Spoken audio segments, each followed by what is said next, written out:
A warm welcome to Disky Talk with Leolo. If you're tuning in for the very first time, I ask that you please do subscribe and hit that notification bell. If you've been a part of this journey, I hope you thoroughly enjoy this episode. So, on today's special feature episode, I'm joined by a staunch, as you can see the badge, a staunch Barcelona fan, goes by the name of Muzo. How you doing, bro? I'm good, thanks for myself. All is well. It's actually a returning guest. This is actually the most passionate Barcelona fan I know. So no English Premier League, no other league, just Barcelona.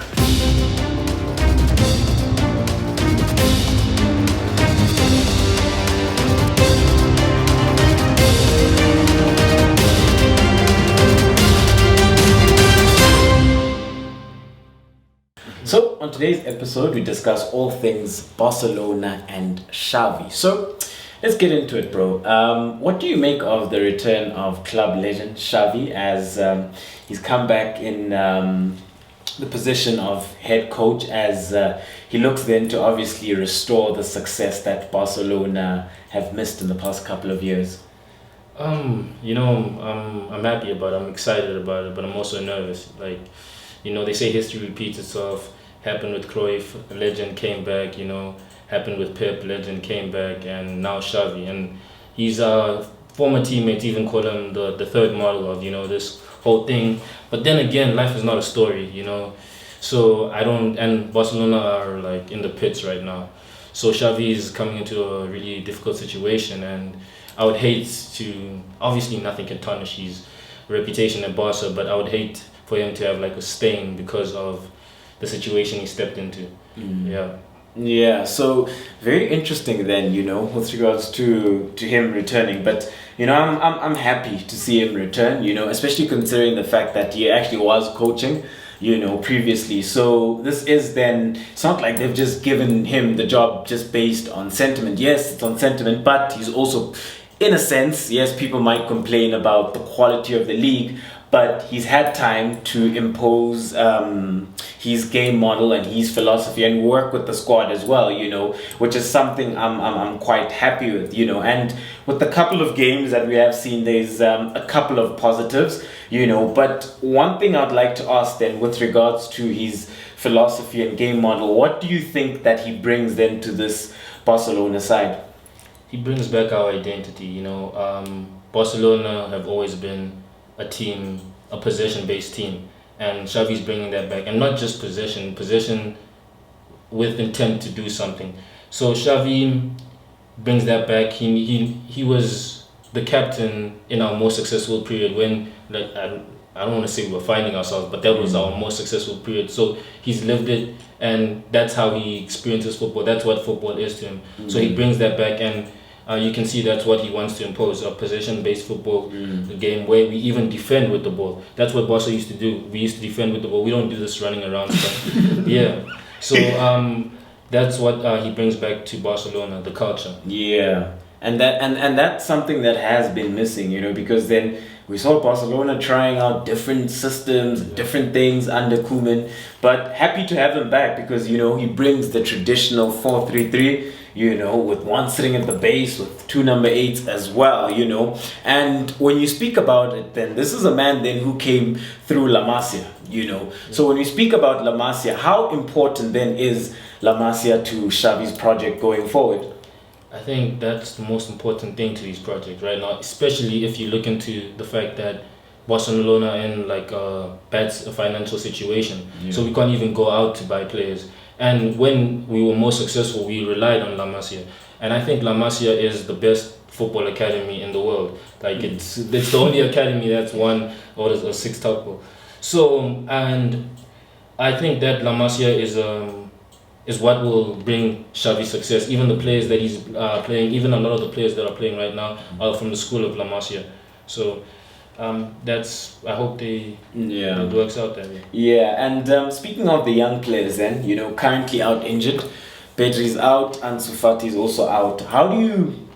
What do you make of their importance when they're fully fit, especially coming back then into this system? Because in the past couple of games we have seen glimpses, but at times we should also admit that, it hasn't been, there's still a lot of work to do, but one can also cite the fact that once an Ansu Fati comes back, a Pedri comes back, it would change the complexion of the team. What do you make of their importance going forward once they fully fit? I think it goes both ways because both those players are still young, still very young players. They both still teenagers, and that's the thing that I find us relying. We're relying on a lot of teenagers, and yes, they're talented, but this game also requires experience, especially when you come against experienced defenders, experienced attackers. They need time. So, but when they get that time, I think right now Barcelona are in a stage where we'll be okay we won't be competing at the top, for the next maybe 2-3 years. But when Ansu Fati, Pedri, and a lot more players get their time, I feel like we'll be the best team in the world again. So, and when Ansu Fati, you spoke about the games that we've been playing, and what I've noticed is that yes, we had possession and we tried stuff, but we lacked creativity. And goals especially, we've been struggling to score goals. The first 2 games Xavi played, we played the game in the opposition half. So that's something that we should look forward to. But the problem was goals. Yeah. So Ansu Fati, we've seen that he can bang them in, and Pedri is a creative player who can help. So when they're back, I think they will be really important to the side. Definitely. And so Xavi is not the only Barca legend who returned. We also saw the return of Dani Alves. What do you make of his return, and how does he really fit into the squad? I think it's experience, and we lost. Like I said, we've been relying on kids. On the field, it's Jordi Alba, PK, Busquets, and then the rest are basically kids or people who are not haven't reached their peak. They still peak, and even the La Masia way, they haven't. Yeah. They don't have Barcelona in their DNA. It's really hard to buy somebody and for them to fit in Barcelona's the team. So bringing back somebody like Dani Alves, he's quality, and I don't think he's gonna play all the games. But I think having him in the dressing room, having him teach young players like Dest or to learn from him, I think that would be great for us, and just a certain degree of experience in the team. So I am also very excited for that, for him to debut again. Yeah, definitely. And you brought up a pertinent point when you speak of experience and the dressing room. And within the footballing world, we know the great personality that Dani Alves has, and I think it's going to be very important, especially in the squad, and him also acting then as a bridge between Xavi and the rest of the squad as well, and somebody who played with Xavi, somebody who experienced all of that success, so I'm looking forward to what he can bring, because I still think that he can contribute on the field. Yes, it might not be all the games, but another 2 years of him where in certain games where it's selective, where he can come in and add his experience at the back, I think then that he could definitely contribute to the side. But let's move it on then. Let's have a look at it then from a tactical standpoint, and with regards to what Xavi would like to do, when we look at the formation and we look at the tactics and how he's trying to impose his philosophy and game model. So you're Xavi right now. When everybody is fully fit, who is the strongest 11 and how do you go about things? There's 2 formations that one, this is the classic Barcelona formation, the 4-3-3, and then there's a formation that Xavi played at his club. The problem with the formation he played was the 3-4-3. The problem with that, I feel, okay, let me just set it up real quickly. We had 3 here. Yeah. So you basically have this is the formation he played, and it's a formation that he played in his last 2 games against Villarreal and Benfica. So against Villarreal we did, against Benfica we did really well because we had the ball. There was not too much defending that had to be done on our side. So this worked especially because Xavi, he talks about having overloads or superiority, the numerical advantage. Yeah. So he always wants to have an extra player. So this allows for Jordi Alba to join the midfield. It allows for my left back, Jordi Alba. Yeah. And also allows for whoever he puts here to whoever he puts here to also join the midfield. And especially Jordi Alba, because he's a big threat attacking wise. Yeah.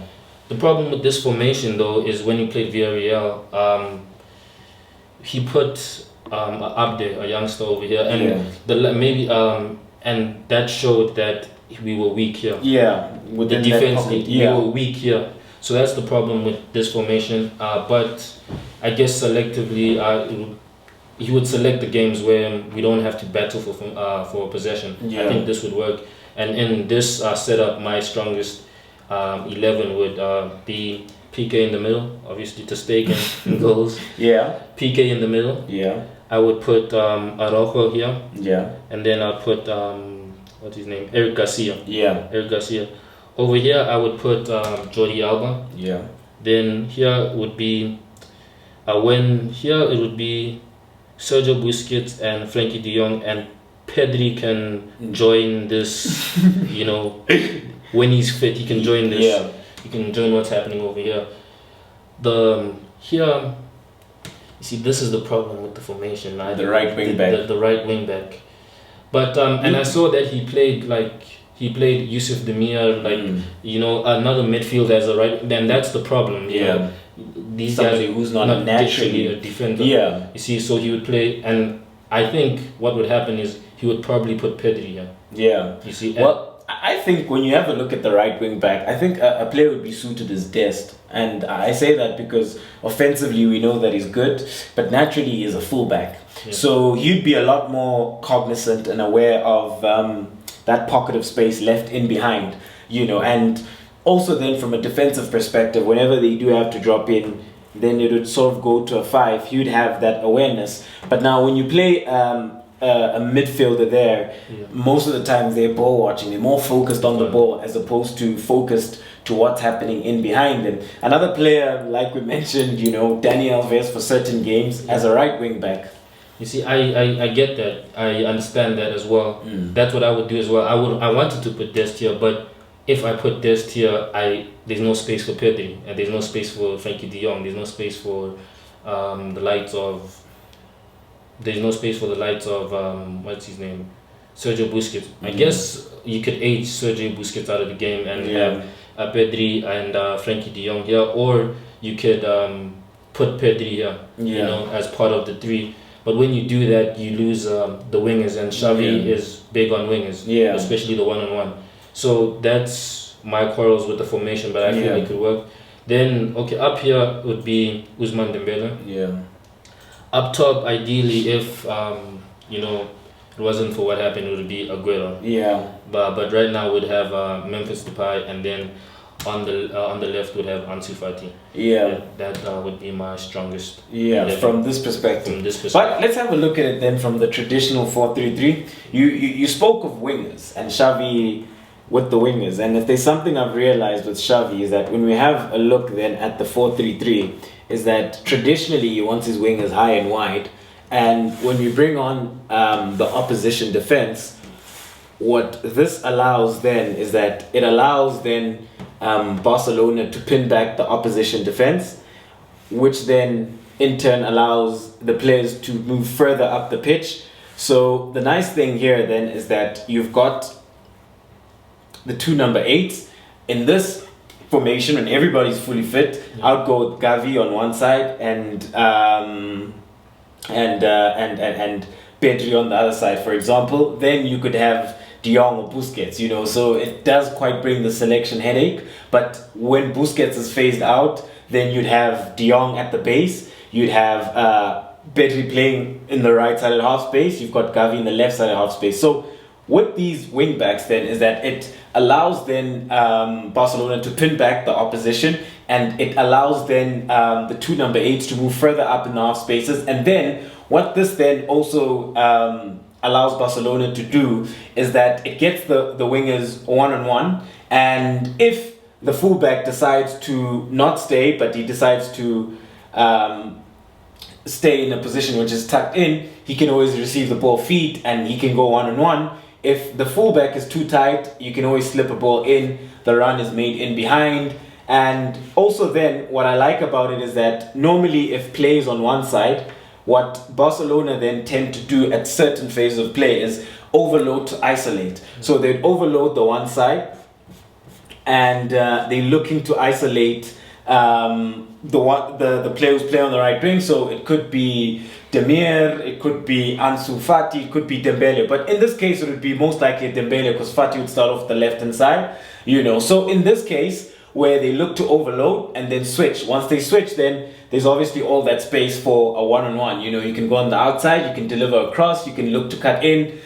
So from that perspective, I think then the 4-3-3 is I think it's better suited, especially when you look at the personalities, because earlier on you spoke about losing Pedri. I think this system is a lot more inclusive of certain players when you have a look at the Barcelona way, And I agree with you with the 3-4-3 that at times it didn't quite work out. And I think Xavi's gonna quickly learn that, it might not be the most feasible formation to go into games with.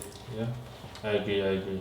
And with the overload, I would also add that Jordi Alba would probably be here, adding another man.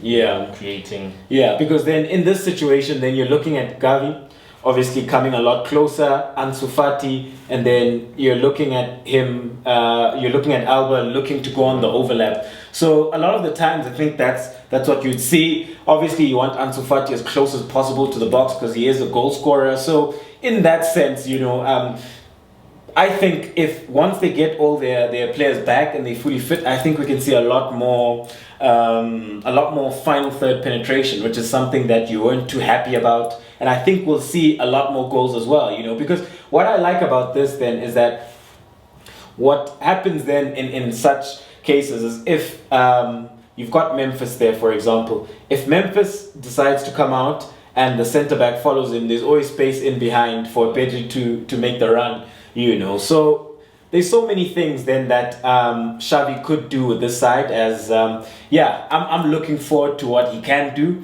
But if you have to be honest then and be objective, you spoke about not playing at the highest level or competing at the highest level for about 2 years.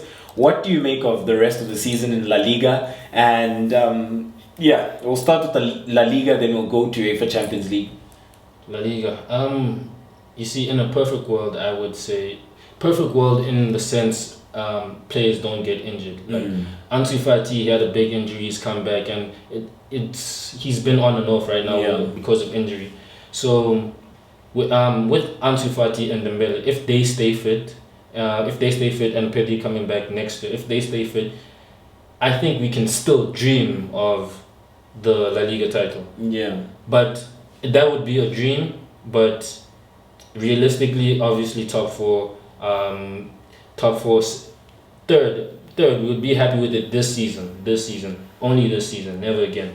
So and especially with Benzema and Vinicius, the run they're on, and Atleti is just a team full of experience. They know how to win. So realistically, top three. Top three. That's what I see for us. And then with Champions League, we do know that there's the big tie against Bayern Munich, and if Benfica win on the other side and you guys don't pick up the points, you know what that means. It's Thursday night football. At least we can win a trophy. Yeah. But honestly, I don't know if this is just firstly, if it was a full strength Bayern team, it was done for us. Like Bayern are machines. We're not beating that team.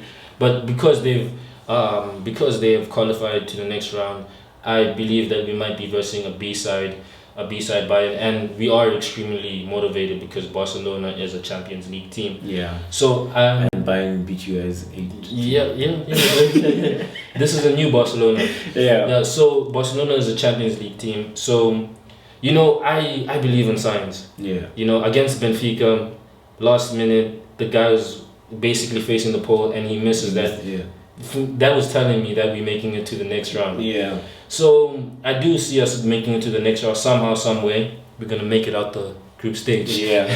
Yeah, I do see us making it out of the group stage, beating Bayern or drawing with Bayern and Benfica messing it up on the other end. Yeah. Yeah, I do believe we have that type of luck. Yeah. Well, ladies and gentlemen, you heard it here first then from Pumuzo. Very passionate Barcelona man. So, thank you very much for coming through, bro. Thank you. I thoroughly enjoyed this episode where we got to break down Xavi's Barcelona and what the future looks like then for this young Barcelona side. So, thank you very much for tuning in to yet another special episode of Disky Talk with Leon. Signing out.